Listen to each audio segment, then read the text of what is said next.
It's 8 p.m. You're watching the news. I'm Ankita Mukherjee. Let's get started with our headlines tonight. Hundreds of civilians are feared trapped inside a theatre smashed by a Russian airstrike in Ukraine's Mariupol.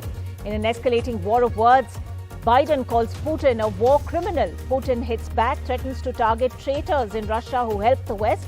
Biden also set to speak to China's Xi Jinping on Friday.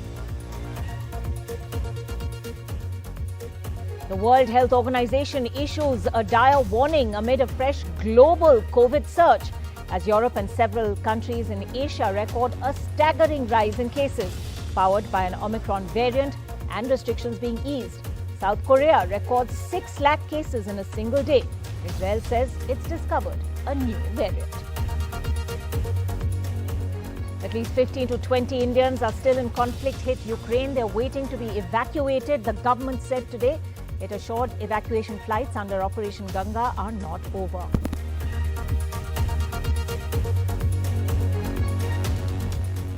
Meet 17-year-old Aliya from Udupi in Karnataka, one of the many students battling the state's hijab ban. She's a state-level karate champion, now fighting for her rights. The Congress split wide open. Dissident leaders meet for the second time in 24 hours. Earlier, Rahul Gandhi reaches out to Haryana politician Bhupinder Huda, the only mass leader among the dissidents. On his second day as Punjab's new Chief Minister, Bhagwant Man's big anti-corruption initiative. He announces the launch of an anti-corruption helpline on the 23rd of March. Says it will be his personal number for people to send in their complaints. Get ready to pay taxes on your employee provident fund contributions that exceed 2.5 lakh rupees annually. For government employees, the limit has been set at 5 lakhs. The centre's double whammy for the salaried: first lower interest rates, now higher taxes on provident funds.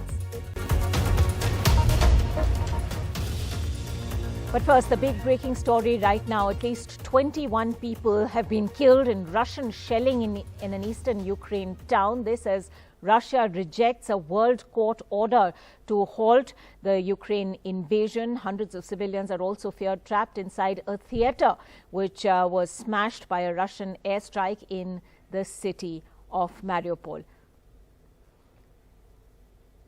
As the Russia-Ukraine war enters week 4 and the horror and the devastation deepens, the US president described Vladimir Putin as a war criminal. The Kremlin hit back immediately. Talks are also expected to take place between the US president and his Chinese counterpart Xi Jinping, where the Ukraine war will also come up for discussion.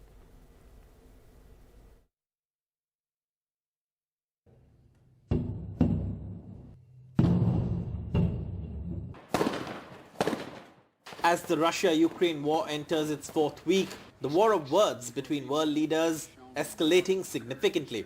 For the first time, US President Joe Biden called Vladimir Putin a war criminal. Oh, I think he is a war criminal. Moscow was swift in its condemnation, calling Biden's comments unacceptable and unforgivable. And Putin, in a chilling and televised threat, warning that he would cleanse Russia of the scum and traitors who he accused of working covertly for the US and its allies. Но любой народ, а тем более российский народ, всегда сможет отличить истинных патриотов от подонков и предателей и просто выплюнет их, как случайно залетевшую в рот мушку, выплюнет на панель. Убежден, такое естественное и необходимое самоочищение общества только укрепит нашу страну. Meanwhile, Ukrainian President Volodymyr Zelensky continued to rally support. He was welcomed with a standing ovation by the German parliament, where Zelensky, in an emotional address, urged Germany to help destroy a new wall Russia was erecting in Europe, a wall between freedom and captivity. За 3 тижні війни, за наше життя, за нашу свободу, ми переконались у тому, що відчували раніше, і що ви, напевно, поки що не всі помічаєте. Але ви, ніби знов за стіною. Так, не берлінською, але посеред Європи, між свободою і неволею. І стіна ця міцніше з кожною бомбою, яка падає на нашу землю, на Україну. З кожним рішенням, яке не приймається заради миру, не приймається, хоча може допомогти. Ukrainian authorities accuse Russians of attacking a theater in the besieged city of Mariupol, where civilians had taken shelter. Russia denied the attack. But shocking satellite imagery of the situation in Ukraine, perhaps the clearest direct evidence of the destruction of the Ukraine cities and residential centers, continues to pour in. What you see here is a before and after comparison of the city of Volnovakha, which shows extensive damage to buildings near the train station. This is another set of before and after images of damaged homes and buildings in Volnovakha. This image is from Cherniv and shows burning homes in a residential area. This image also from Cherniv shows large craters and damaged homes at the Olympic Sports Training Center. And finally, these images from Kherson show destroyed Russian helicopters on the tarmac in a major counterattack by Ukrainian forces on the Kherson airfield, which Russian forces had captured. Российские войска терпят такие потери в Украине, каких не было в Сирии, не было в Чечне, не было и у советских войск в Афганистане. Если ваша война, война против украинского народа будет продолжаться еще, мамы России потеряют больше детей, чем в афганской и чеченских войнах вместе взятых. Meanwhile, US President Joe Biden has announced $1 billion in new security help and the deployment of longer-range weapons to Ukraine, a move that has been welcomed by Zelensky. An NDTV Bureau report. Meanwhile, the Indian government has said that 15 to 20 of its nationals are still stuck in war-torn Ukraine and want to be evacuated, and therefore rescue efforts are not over yet.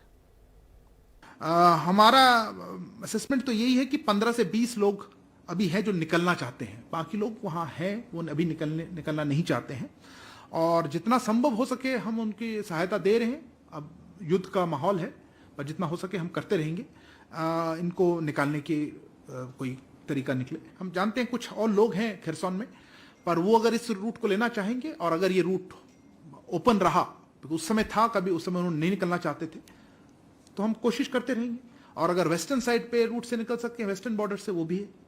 तो operation Ganga बहुत लोग कह रहे हैं कि बंद हो गई, ऐसी बात नहीं है. जो भी वहां फंसे हुए हैं और जो नागरिक हैं जो निकलना चाहते हैं, हम उनको मदद करे जा रहे हैं हमारे एम्बेसी के. On to our other big focus tonight. Is the world now in the thick of yet another COVID wave? The World Health Organization has issued a serious warning that the surge being witnessed right now may just be the tip of the iceberg. 11 million new COVID cases have been recorded in the last week alone. And the WHO believes an Omicron subvariant, as well as the relaxation of social distancing norms, have fueled this spike. South Korea has recorded a staggering 6 lakh cases in a single day. That's 1% of the country's entire population infected in just 24 hours.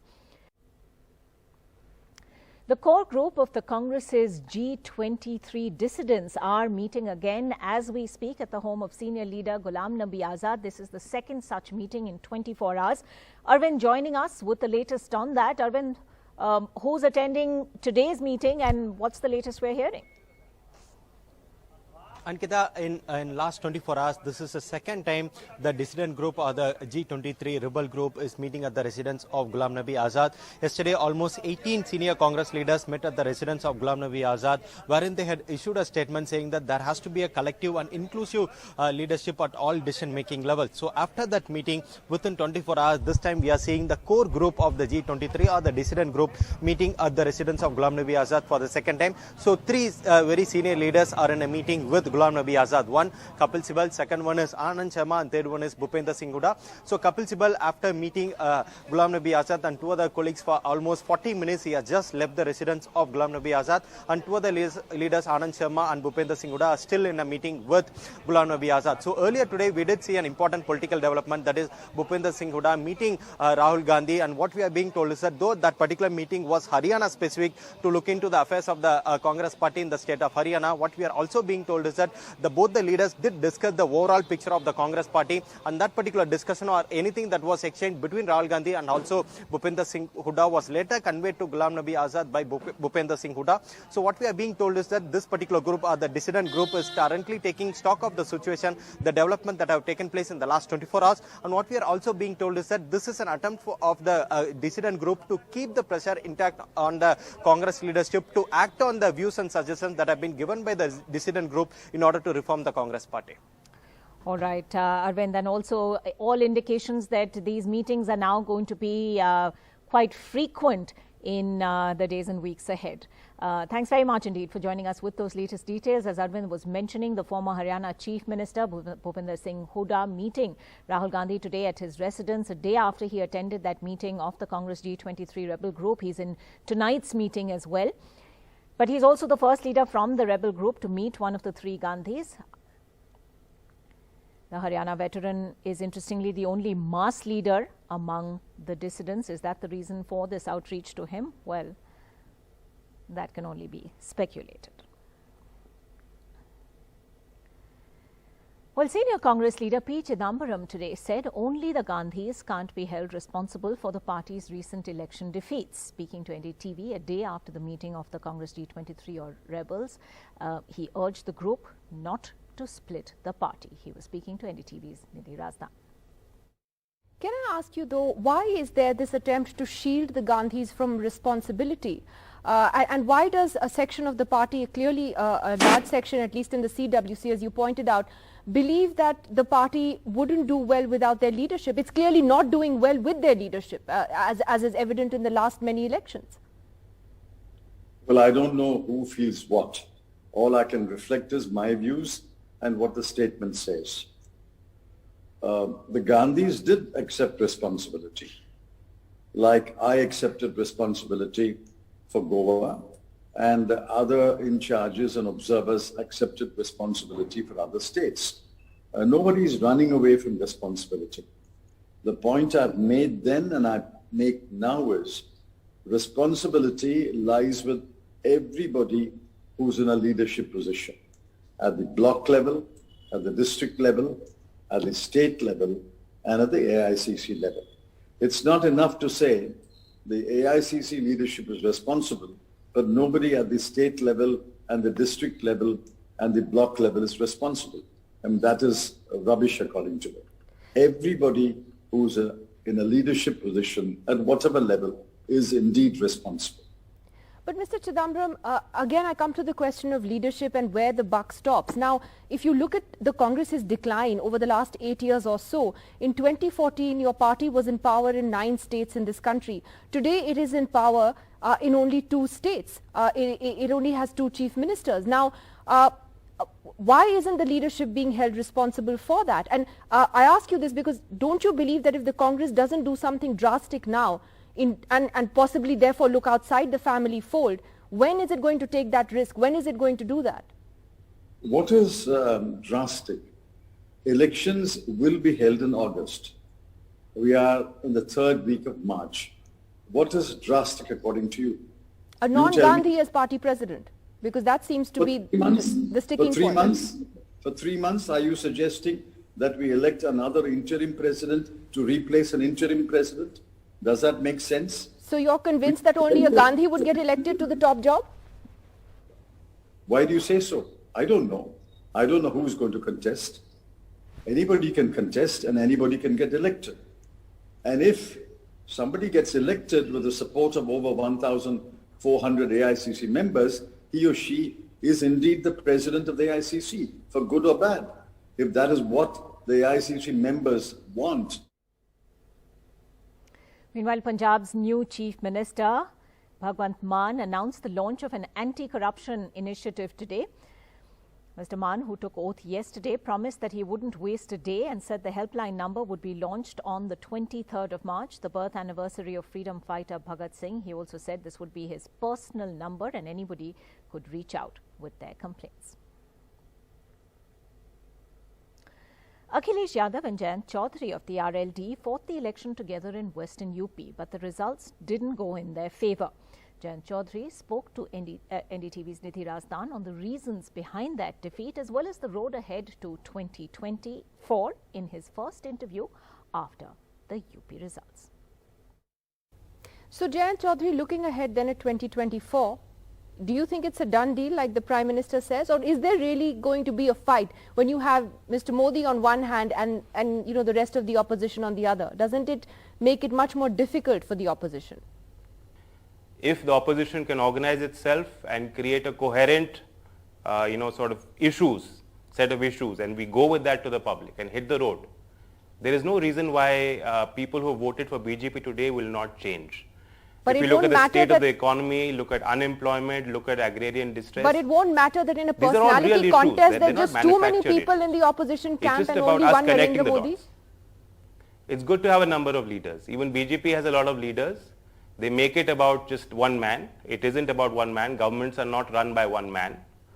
And so I think we need to counter them. There will be a lot of anti-incumbency. There are a number of MPs who have won, who are part of BJP, and people are dissatisfied with the MP's performance. We need to target them on localized issues. We need to target them on national policy. And there will be a way. As for RLD, I want to create a new organization. I have no baggage.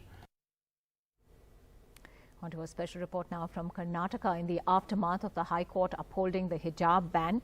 17-year-old Aliya Asadi is one of the many students who feel their rights have been usurped. But Aliya is a far cry from the picture that has been painted of hijab protesters as quasi-terrorists.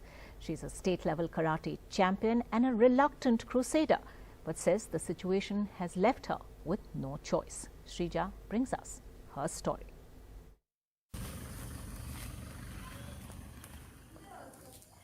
In a small town in Udupi, in coastal Karnataka, meet 17-year-old Aliya Asadi, one of the students battling the state's hijab ban. In the eyes of BJP leaders like Yashpal Suvarna, Raghupati Bhatt, these girls are terrorist sympathizers, brainwashed by radical Islamists. Aliya is in fact a karate champion, a state-level gold medalist with scores of trophies to show for it. Her father rubbished the idea that his daughter was radicalized on campus. He says the family encouraged the use of hijab from her early years, but placed no curbs on her ambitions. International